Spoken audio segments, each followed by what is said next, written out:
जोहार के सनम को और तेन दिन तारीख दो हुई तब 13 तारीख और तेन हुई मंगलवार तो आले तो रूम को मेना लिया सेता 6 बजे ड्यूटी तहलना और नोना नेले पे ओना को पूरा को सफा चो के लिया और बाद बिक दो जोतना को चलाव कना 1 2 1 1 2 1 माने प्यारेड बकरा एंडे कोन थना इन हिलोले जो हिना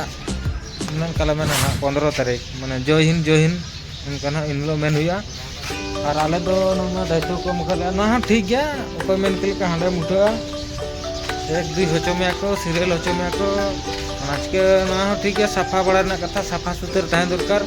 निजेरा रूम सामना को दो को सफाया निजे गला सफाया ना दी कते आले को मेले आपे दो एडी नपाय बेस गिदरे कना पे सफा सुत के आले नडे कोनते निदे दना देखवा तेन दो चेत आइटम को हुई कना बइन बड़ाय का और तबो तो ना अगस्ट 15 और हिजू मासन खान के हाने सेटना गणेश पूजा विश्वकर्मा पूजा हानते ना दसरा पूजा माने दिन के छुट्टी लेकिन बाहिवा और ओड़ा रे तहन करना बोल एने तेगे दिन जाबा तो नोनका संस्था चालू कना तो ढेर छुट्टी बाबू छुट्टिया कड़ी नापाय गिद्र लका बो कमिया और बाखान तो दाना दाना ते टाइम तबो जाबा और नेतो ना नुनी पिला दुकान लिंग ओडक कना ते लिंग दाना अबिया और नेतो खन जेपित खान दो बेस बाहिवा ना चिकन तो कड़ी दाना बड़ा टाइम कना तो ठीक गया माना सेलिंग चैलेंज तब नते दाना बड़ा ली ही कना दुकान सेन और दाना सुत के कना दाना और पूरे रोड हुआ तब और पागो को तो ठीक गया दा हम बाय दा गया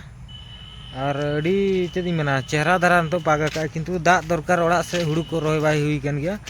और फाइनल दा लेखन के ना हुई तब चासो बासो कमी को चाबा तब और ओड़ा सेन होना देखवा टाइम हुई कन दो चला गया तो नेतो दना बुदाम जोली ही कना उनका दारे को नेल पे और ना बुदाम दारे दो नुनी जोटा कड़ा ना तो चलका टेस्ट बुझा जम लेखान के बड़ा तब हेचे और देखवा चलका टेस्ट बुझे तो नेल पे अड़ी सतको जो ना को माने सतको जो और नूत रे लेल के बाय लेलो कना और ढेर मारांग बदाम दना बांग कना माने नुनुई गाते कड़ा कना किंतु माने हुडिंग हुडिंग गया माने सिविल दो अड़ी खतरा सिविल कना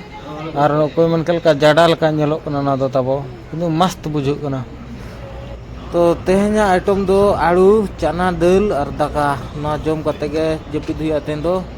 फिर गापा सेतार ना तो फाइनली दाका जम को चाबायना अंत दना गिती हुआ तबो गुड नाइट और फिर आरो सेतार रे बेरद हुआ तबो माने सेता ना बेरद हुआ तापरे ना सेन हुआ तबो मा तबे गुड नाइट।